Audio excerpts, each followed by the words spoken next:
अरे मैं हरिया, तू कहाँ है? मैं छत पे हूँ राजा। तो जरा नीचे आ जा। क्या बात है राजा? करे तू इंस्टाग्राम चलावेली का? हाँ हो मोरे राजा, बड़ा आवेला मजा। कमीनी, तू ये सब छोड़ दे। ऐसे कैसे मैं इंस्टाग्राम छोड़ दूं राजा? अभी टाइम है जाने मन, तू होश में आ जा।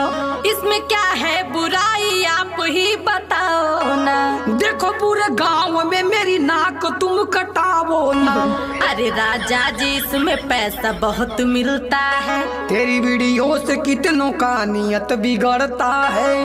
जो जैसा सोचता है सोचे, उसमें मैं क्या करूं? तू इंस्टाग्राम पे वीडियो बनावल बंद करूं। देखा राजा, एमे फिल्टर बहुत कम